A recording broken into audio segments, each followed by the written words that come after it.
आपको सर क्या लगता है कि पाकिस्तान तीसरे मैच में विक्ट्री हासिल कर पाएगा? बड़ी यूनिक सी हम देख रहे हैं, कुछ फुटेजेस हमारे सामने आई हैं कि पंखे लगा के, हीटर लगा के ड्राई किया जा रहा है मैक्सिमम पिच को। और वैसे तो हम देखते हैं कि हिस्ट्री यही रही है कि जो रावलपिंडी की पिच है वो स्पिनर को ख़ास मदद नहीं देती। वो शुरू में अर्ली 1-2 दिन फास्ट बॉलर को देती है, फिर वो प्योर बैटिंग ट्रैक बन जाता है। बट उसकी जो हिस्ट्री रही है वो यही है कि वो बैटिंग ट्रैक ही है।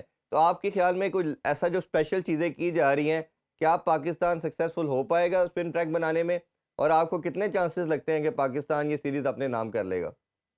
देखिए इरफान, वो आपने मसल सुनी होगी कि कौवा चला हंस की चाल, अपनी चाल भूल गया। तो हम जिस तरह के तजर्बात कर रहे हैं, जो तस्वीर आ रही हैं, बड़े बड़े पंखे लगे हुए, हीटर लगे हुए, पिच को सुखाने की कोशिश की जा रही है, तो कहीं ये ना हो कि खुद आप अपने दाम में सयाद आ जाए, आप उनको फंसाने की कोशिश करें। क्योंकि आपने बिल्कुल सही निशानदी की कि रावलपिंडी क्रिकेट स्टेडियम का ट्रैक एक ऐसा ट्रैक है कि जहां पर या तो बैट्समैन डोमिनेट करते हैं या फास्ट बॉलर्स को थोड़ी बहुत मदद मिलती है। आप टोटली उसके नेचर के अगेंस्ट आप स्पिन ट्रैक बनाने जा रहे हैं। अल्लाह करे कि ये कामयाब हो। टोनी हैमिल्स भी परेशान होगा, जो आईसीसी का चीफ क्यूरेटर रहा है, कि वो कहाँ आ गया है, किसका कंसल्टेंट बन गया है, कि किस तरह की चीजें हो रही हैं। और आपने दुनिया में, मैंने भी क्रिकेट कवर किया, आपने कवर किया, दुनिया में आपने कहीं देखा है कि इस तरह के बड़े बड़े पंखे लगाकर, हीटर लगाकर पिच की तैयारी की जा रही है? एक तो पिच पर से घास सारी उड़ा दी गई है। जी। तो कहीं ये ना हो कि इनके लिए मुश्किल हो, क्योंकि देखिए टॉस बड़ा वाइटल रोल प्ले करेगा, और इंग्लैंड ने लंबी बारी ले ली तो हमें मुश्किल होगी। आज मीर हमजा भी अनफिट हो गए।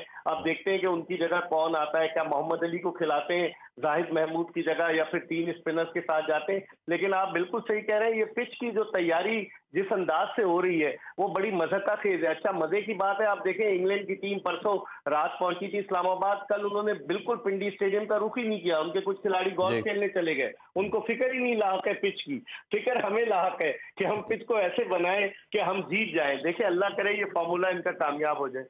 अच्छा सर, ये मैं कप्तानी की तरफ भी आऊँगा, लेकिन उससे पहले ये जो रिसेंट अपॉइंटमेंट है, कुछ सेलेक्टर चेंज किए गए। अब 5 रुकनी कमेटी बना दी गई। आकिब जावेद, अज़हर अली इसका पार्ट है, असद शफ़ीक ऑलरेडी थे, हसन चीमा हैं। तो ये आप 5 रुकनी और अलीम डार साहब हैं। एक तो ये पाँचों के रोल को कैसे देखते हैं? और हमें नज़र आता है कि मेनली शायद आकिब जावेद ही इसको लीड कर रहे हैं। लास्ट वीक मेरे शो में भी आए थे, उन्होंने ज़िक्र किया कि उस टाइम 1 दिन पहले अपॉइंटमेंट से उन्होंने आए थे मेरे शो में, उन्होंने बताया कि कुछ नेगोशिएशन चल रही हैं। अब आपके ख्याल में एक तो ये कमेटी कैसी है? और ऑब्वियसली रिजल्ट आ गया तो सब इनको प्रेज़ भी कर रहे हैं।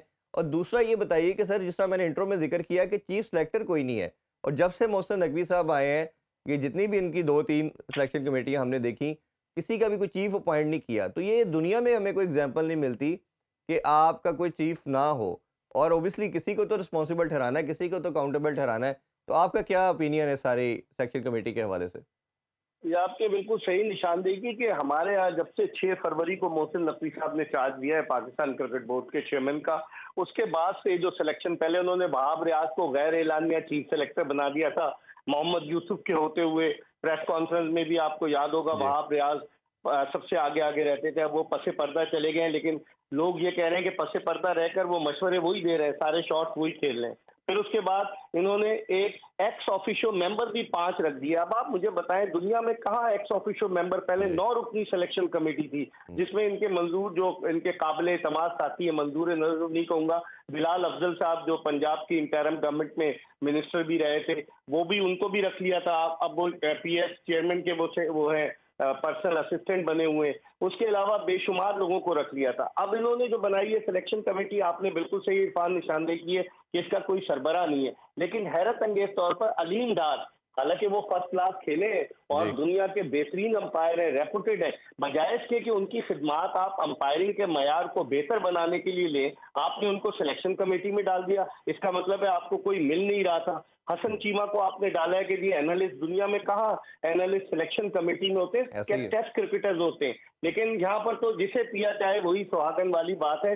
तो मेरे ख्याल में ये अकाउंटेबिलिटी, और जो मुझे पता चला है इरफान कि आसिफ जावेद ने इस शर्त पर लाहौर कलंदर से अपना रिश्ता नाता तोड़ा है कि उनको फ्री हैंड मिलेगा और उनको चीफ सेलेक्टर बनाया जाएगा। और उनकी चलेगी। अगर उनकी नहीं चली, आप जानते हैं आसिफ जावेद ब्लंट आदमी है, 1992 के वर्ल्ड कप जीतने के बाद और जिस तरीके से उन्होंने बाद खिलाड़ियों पर फिक्सिंग के हवाले से बातचीत की थी, जिसका उन्हें खमियाजा भुगतना पड़ा, उनका करियर लंबा नहीं हो सका। तो वो ब्लंट आदमी है, साफ गो आदमी है, खुला बोलता है। तो मुझे नहीं लगता कि अगर उसको इन्होंने काम नहीं करने दिया, चीफ सेलेक्टर नहीं बनाया, तो ये ज्यादा देर तक गाड़ी चल सके। नहीं, अब मैं आपकी देखते हैं कि बात से आखिर बिल्कुल एग्री करता हूँ। उन्होंने ज़िक्र भी किया था मेरे शो में कि अगर मुझे फ्री हैंड दिया जाएगा और जो टर्म्स हैं, और हम सब जानते हैं कि वो अपनी टर्म्स पे अगर आके काम नहीं करते तो शायद वो लंबा ना चल पाएँ।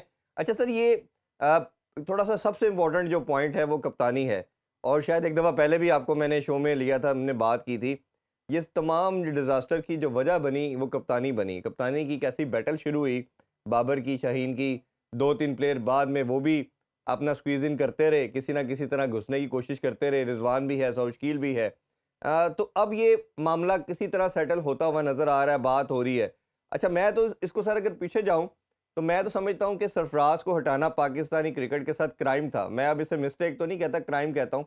ये उसके बाद डिज़ास्टर शुरू हुआ, क्योंकि सरफराज ने आपको, ये जितने भी लड़के खेल रहे हैं ये उसी के टेन्योर में आए, 10-12 लड़के उसने आपको लड़के बना के दिए। बाबर के टेन्योर में कोई भी लड़का तैयार नहीं किया गया। अगर आज पिचेस की बात भी हम कर रहे हैं तो हर कोई मलबा उस पर डाल रहा है। प्लेयर की बात की जा रही है तो चेयरमैन एक्स जितने भी हैं वो कह रहे हैं जी बाबर ये डिमांड करता था। तो मतलब हर चीज़ का रिस्पॉन्सिबल बाबर को ठहराया जा रहा है। तो आप क्या समझते हैं? और रिजवान को अब बनाने की बात की जा रही है, न्यूज़ यही आ रही है कि रिजवान को बनाया जाएगा, बट उसकी दो रिजर्वेशन आ रही हैं। एक तो ये कि ये सारी बैटल में रिजवान ने कोई अपना खास रोल प्ले नहीं किया था इनको सॉर्ट आउट करने के लिहाज से। दूसरा, वो हर चीज़ में अपफ्रंट आके खेलते हैं, और जिस तरह हम सब जानते हैं कि उन्होंने लास्ट ईयर जब ये सेंट्रल कॉन्ट्रैक्ट का मसला था उसमें भी आके उन्होंने बड़ा लीड किया इस सारे मामले को, और प्लेयर की जगह पे, कप्तान की जगह उन्होंने लीड किया आके। तो आपकी ख्याल में जो भी नेगोशिएशन रिजवान से की जा रही हैं, सोर्सेज के मुताबिक बात हो रही है, तो रिजवान ही आइडियल कैंडिडेट है? और क्या ये अगर होता है तो ये क्या ठीक डिसीजन रहेगा पाकिस्तान क्रिकेट के लिए? देखिए इरफान, सबसे पहले तो जो आपने सरफराज की बात की, बिल्कुल मैं आपकी बात से 100% मुत्तफिक हूँ कि सरफराज अहमद को जिस एब्रप्टली तरीके से हटाया गया 2019 के वर्ल्ड कप के बाद, हालांकि 2019 के वर्ल्ड कप से पहले एहसान मानी ने अपने साथ बिठाकर, आपको याद होगा, गद्दाफी स्टेडियम में प्रेस कॉन्फ्रेंस की थी कि हमारे कप्तान सरफराज ही होंगे, लेकिन वहां से वो वापस आए, उन्हें कप्तानी से हटा दिया गया। होना ही चाहिए था कि अगर बाबर को आपने ग्रूम करना था तो वाइस कैप्टन बनाकर जी। सरफराज के अंडर उसको ग्रूम करते। आपने ग्रूम ही नहीं किया। फिर बाबर ने आकर अपना रोटी गैंग तश्कील दे दिया, अपने दोस्तों यारों को नवाजने लग गए। उसकी मिसाल हसन अली है, फहीम अशरफ है, शादाब खान है, बेशुमार क्रिकेटर जिनको वो पसंद करते थे। तो वहां से ही डिजास्टर शुरू हुआ। फिर पाकिस्तान क्रिकेट बोर्ड ने हर एक के मुंह को ऐसा लगा दिया कप्तानी का जायका कि वो उसको छोड़ने को तैयार ही नहीं है। और ये कप्तानी की म्यूजिकल चेयर की बैटल है जिसकी वजह से पाकिस्तान क्रिकेट जो है इनस्टेबिलिटी का शिकार है। आप देखें कि अचानक ज़का अशरफ साहब ने एक तो बाबर को बनाया गलत गया था, मैं हुँ। आपसे टोटली इत्तेफाक करता हूँ। फिर ज़का अशरफ साहब ने बाबर को अचानक हटा के शाहीन शाह अफरीदी को बना दिया कप्तान। चले शाहीन शाह अफरीदी कप्तान हुए, वो हारे न्यूजीलैंड में 4-1 T20 सीरीज, और जब ये मोहसिन नकवी साहब आए, इन्होंने शाहीन शाह अफरीदी को हटा दिया, फिर बाबर को बना दिया, फिर बाबर ने रिजाइन कर दिया। इस सारे सिनारियों में पसे पर्दा जो गेम चल रहा है वो मोहम्मद रिजवान का चल रहा है, अगर आप हकीकत की निगाह से देखें। जी। आपको याद होगा कि 9 जून को जब पाकिस्तान भारत से हारा, 120 रन भी नहीं कर सका वर्ल्ड कप के मैच में, तो उसके बाद जब टीम पाकिस्तान आई, खामोशी थी, कोई नहीं बोल रहा था, बाबर कोई नहीं बोल रहा था, लेकिन रिजवान ने पेशावर में एक मीडिया टॉक में ये कहा, चेयरमैन साहब की तारीफ में जमीन आसमान के कलावे मिला दिए जी। कि हमारे बड़े हैं, वो जो फैसला करेंगे हमें कबूल होगा। तो वहीं से हमारा माथा ठनका के रिजवान साहब जो है कोई ना कोई लॉबिंग, कोई ना कोई प्लानिंग कर रहे हैं, क्योंकि उनको नजर आ रहा है कि अगर बाबर और शाहीन को बाहर कर दिया गया तो कप्तानी का कोई उम्मीदवार नहीं होगा व्हाइट बॉल क्रिकेट में, तो वही होंगे, और अब वही आ रहा है। लेकिन अगर रिजवान आते हैं, एक तो अगर आप हकीकत की निगाह से देखें, हम सब माशाल्लाह मुसलमान हैं, नमाज पढ़ते हैं, लेकिन रिजवान के आने से रिलीजियस फैक्टर भी बहुत ज्यादा हो जाता है।